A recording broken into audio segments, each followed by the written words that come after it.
Hey, this is Justin Colletti of SonicScoop. Thanks for joining me for this week's episode of the SonicScoop podcast. And this time, we're going to be talking about mastering for problem clients. I got a great question. I get a lot of great questions coming in through the YouTube channel and in my email podcast at sonicscoop.com. And one of them that came in on the video we did about the two biggest reverb mistakes was from Moonman Music, who says, "Man, you make great content. Love it. I need some advice. I started working with a few artists that have been mixing their own stuff, not very well, and got to a point where they're ready to outsource that part of the production. So they hire me. The issue that's coming up is that it feels like they really just want me to mix it the way they mix it. How do you balance giving the artist what they want and putting out a product that you're proud of?" This is probably not an issue someone of your caliber deals with, right? If at all. But I would love to hear your opinion on how to handle this. Maybe a video on the topic? Well, thank you for thinking of this amazingly high caliber. But no matter what caliber you're at, where you are in your career, you're going to get this. There are the problems of you not always being in sync with the artist. There's a potential problem of you thinking what the artist wants is kind of all wrong for them. There's the potential problem of the artist not trusting you. There's the potential problem of the artist getting demo-itis. They're just so used to the way it sounds that any change from what they've been hearing for the past months and months becomes a problem. So how do you navigate this stuff? That's a great question, and I think we can go into some depth on it right now. Thanks for the question, Moonman Music. Before we get into it, the biggest of shout-outs to our sponsor, our number one sponsor being you. You sponsor this podcast by smashing the like button if you're on the YouTube version of it. Remember to hit like and subscribe and hit that notifications bell so you don't miss any more great episodes of the podcast or any of the other tasty demonstration videos we're often putting out on this channel. Also, you can give us a 5-star rating review on the iTunes, Apple Music, where you get the audio version of the podcast. That's always super helpful. And a big thanks to Sound Toys. More about them later. One of my favorite makers of creative mixing effects. Get anything they make for free for 30 days to try out, soundtoys.com. Also, big shout out to Focusrite, talking into one of their Claret interfaces right now. And another big shout out to Steinberg, makers of Cubase. Great DAW. They've got a video coming out in this channel this week and next week, all about mixing hip-hop vocal production. We'll check that out with Paul Willie Green Womack. Let's get into this question from Moonman Music. He's been working with artists, they've been mixing their own stuff, and he's got to the point where they outsource the production to hire him, but he feels like they just want him to mix it the way that they mix it. I got to tell you, I'll give you an extreme case of when this happened to me and how I dealt with it. But this kind of thing can come up, and I'll give you some ideas about how to head it off at the pass, and also, perhaps even more importantly, how to accept it. Because the number one piece of advice I want to give you here is that the client is always right. Now, let me repeat that for you. We're in a service industry here. I'm worried that what you heard when I said this is that the client is sometimes right. So I want to say it again. The client is always right. We're in a service industry. It's their record, not ours. So whenever there's a strong opinion between us and the client, and that client is usually the artist, the stage that a lot of people are working at, it could be the producer, could be the client, and the client could be a mix engineer who you're mastering for, or a recording engineer who's hiring you to mix. So first of all, know who the client is, the person who is kind of making the final determinations, and also know really who the client is, because you might be in touch with the producer or the recording engineer or the mix engineer, and you are doing a mix for them, or you're doing a master for them, or you're doing whatever it is for them. But they might end up reporting back to someone else who has different tastes and different prerogatives on this stuff. So that's one thing you may have to look at. I don't think it's Moonman's problem in particular, but getting in sync with who is the final decision maker or taste maker is a big thing there. But I totally get this problem. I'll tell you an extreme case of it that I ran to one time.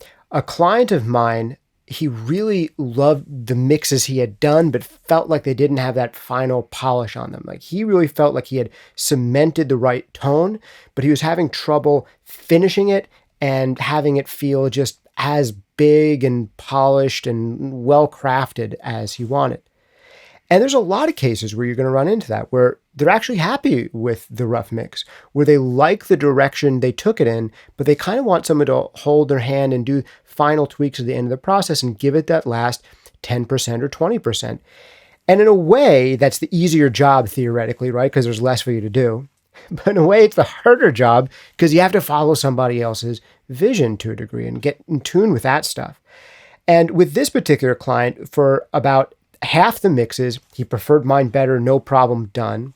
For maybe another half the mixes, he said, oh, there's this thing that I really liked in my original mix that just isn't there anymore. Can we bring it back? Or there's this relationship I had. I see what you're trying to go for, but I wanted that relationship I had between these two elements kind of restored.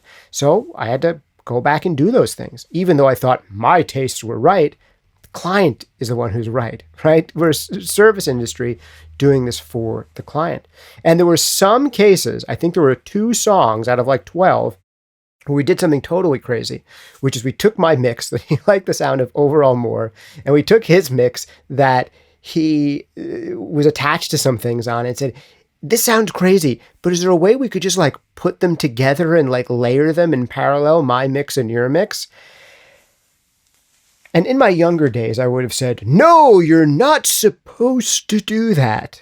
But having been at it for a while by then, I said, sure, what the heck do I know? Let's do it. Let's see if it sounds good. And we did it, and it sounded great. And it sounded better than either of our mixes. So there's 2 mixes on this one record where it is literally like a 50-50 blend of my mix and his mix.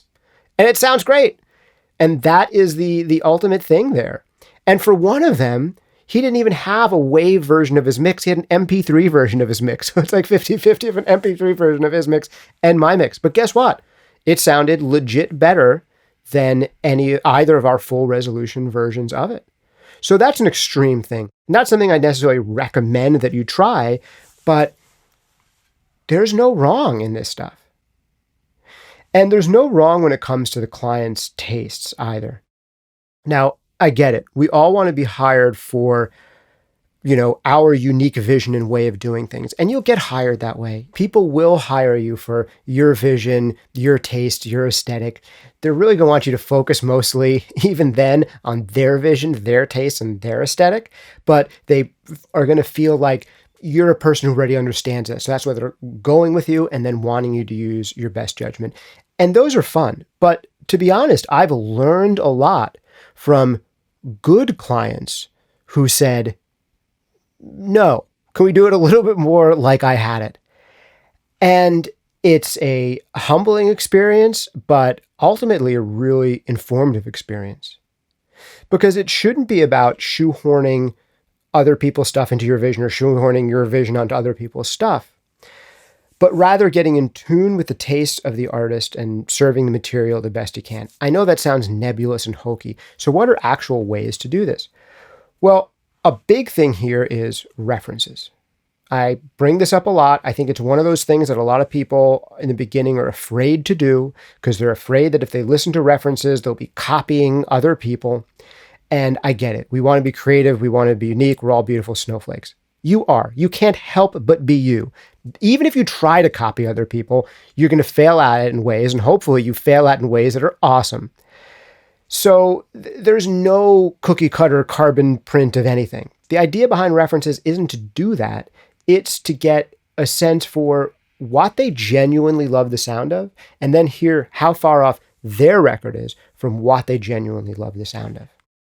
And even just having them do that can get you to a place where they understand how far off they are from what they're going for, and that would make them more open to getting their stuff taken even further in some dramatic ways by somebody else. Or if they're really good, and some of your clients hopefully are really good, they might be referencing already. And that's why they're so set on what they have, because they know it sounds really good compared to the stuff that they love. And the problem in that case isn't them, it's you. It's me. It's us. So we have to get in tune with them by listening to the references. Because we might go in and say, you know what, your snare drum needs to sound like a huge fortress, your kick drum, it's not doing the kick drum thing it's supposed to do. It should be way deeper. It should be way punchier, way clickier. But then you hear their favorite records and you're like, oh no, they actually took it in the right direction. I'm wrong because I'm coming at it from a different frame, listening to different records, different genre, different background, different tonality. And once I get in tune with them by listening to their favorite records, I realize that what they have is right. Or when what they have just isn't working, I can, in a very informed way, make sure that I'm taking them in the right direction and getting them closer to the goal instead of doing all this mix stuff that brings them further away from the goal. Because you could be doing dramatic stuff that would quote unquote improve their mix, that takes them closer to what they really want or further away from what they really want. And if you're improving things by your standard or the standards of how some other records and genres sound, and you're making it sound more like that, you're actually taking it further away from where they really wanted it. Even though you're quote unquote improving it, you're actually getting them further from where they want to be. So that's what can happen. That's why I think references are big, not only for you, but for the client, and not only for the client, but for you. Another big thing is to expect revisions. They're going to happen. So try to come up with a way to handle it in advance where hopefully you're just doing one revision. And one of the best ways to do that is get on the same page with them through conversation and through, even more importantly than conversation, listening to records that they love the sound of and getting a sense for whether it's one of those situations where they love what they did and they just want you to sweeten things, or whether it's like, we don't know if what we did was right. Can you spice it up? And you want to get that known from moment one. If you want to be more than just that, you want to have more creative input where you're doing more stuff in arrangement and in kind of reimagining the mix, you got to do one of two things. And that's one, work with clients who are looking for that out of you. And it's going to be probably a small minority of the clients you work with if you're doing mixing work. That's one option. And accept that some of your sessions are going to be like that and some are not. The other thing that you can do is don't just mix. Become a producer. Produce some projects where you're connecting with an artist from the beginning who feels like they need some aesthetic guidance in this department, and work with them not just at the mix stage, but at the recording and arrangement and production stages and all of those stages. And those are the cases where people are going to be looking for that kind of extra hand-holding and direction. They're not always looking for it from their mix engineer, although there are some exceptions. Are those exceptions going to be more than 20%, maybe 30%? Probably not. And know that sometimes your job is just to take a great rough mix, make it sound a little glossier and a little more well-controlled and well put together, and then heighten the emotional impact of that song.